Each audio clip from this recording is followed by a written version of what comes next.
Kita kembali ke tanah air. Berwisata di Jakarta tidak hanya sekedar menjelajahi pusat perbelanjaan dan mal, tapi juga bisa mempelajari sejarah di balik bangunan ikonik negeri ini, seperti Monumen Nasional atau Monas yang menjadi simbol kemenangan rakyat Indonesia. Ini dia liputan selengkapnya.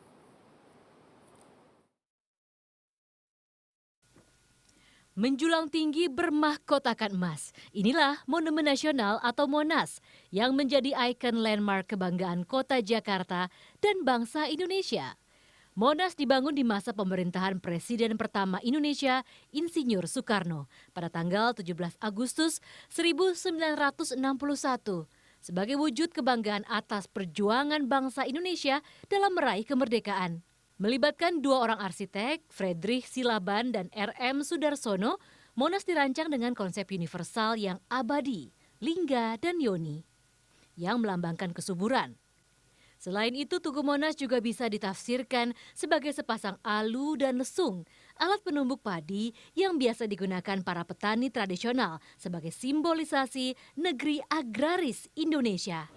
Puncak Monas terbuat dari perunggu seberat 14,5 ton berlapis emas seberat 50 kg.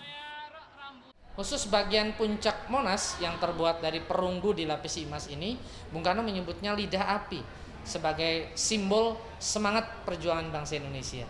Itu simbol yang pertama. Maka di puncak tugu harus ada warna keemasan sebagai simbol kejayaan, kebanggaan. Dan warna emas juga identik dengan fungsi yang kedua sebagai simbol lidah api. Warna emas adalah warna api. Kawasan Monas seluas 80 hektar juga dilengkapi dengan kolam di Taman Medan Merdeka Utara berukuran 25 x 25 meter yang sekaligus berfungsi sebagai sistem pendingin udara yang mempercantik penampilan Taman Monas. Taman Monas makin megah dengan penampilan patung Pangeran Diponegoro menunggang kuda yang terbuat dari perunggu seberat 8 ton.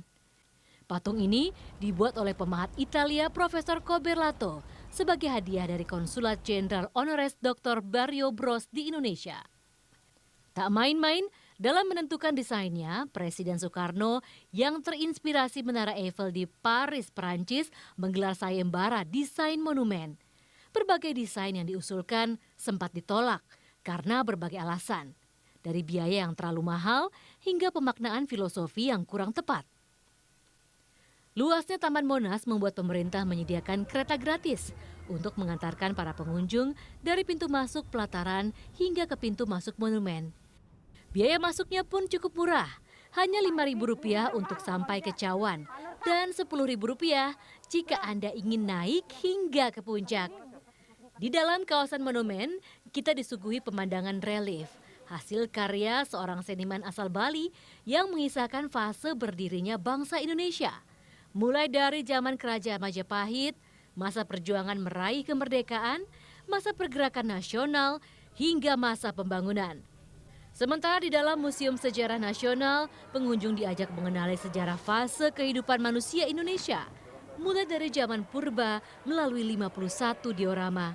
Di lantai berikutnya, ruang kemerdekaan menyambut para pengunjung dengan desain mirip Ka'bah.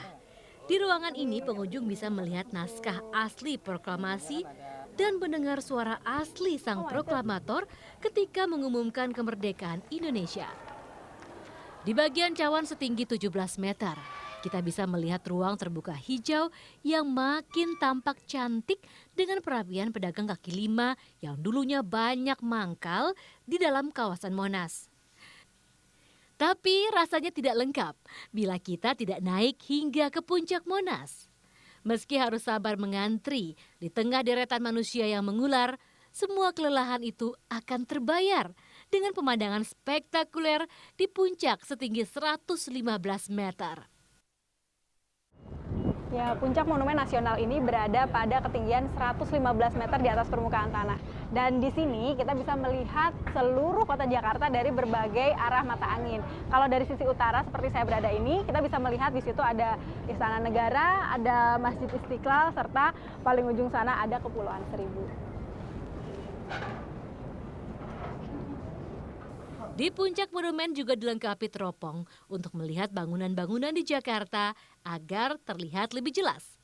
Total, Monas dibangun setinggi 132 meter hingga ke puncak emasnya. Namun pengunjung dilarang naik ke lokasi mahkota emas Monas karena alasan keselamatan. Terakhir pada Mei 2014 lalu, kegiatan memandikan Monas melibatkan 20 orang teknisi ahli dari Jerman dan Indonesia menggunakan alat semprot, menggunakan air panas bertekanan tinggi tanpa bahan kimia karena dikhawatirkan akan merusak material penyusun bangunan Monas. Seluruh sisa air kotor ditampung dan dikeringkan menggunakan mesin sikat pengering buatan Jerman. Giliran leher dan mahkota emas yang dibersihkan pada gelombang kedua menggunakan alat dan metode yang sama. Ya, tak hanya bisa menikmati, masyarakat juga harus turut aktif menjaga, merawat, dan membersihkan monumen bersejarah sebagai warisan budaya Indonesia. Paling tidak, dengan bersikap disiplin menjaga kebersihan dan keindahan kawasan bersejarah seperti Monas. Aryesta Wahyu, Nike Carolina, Jakarta.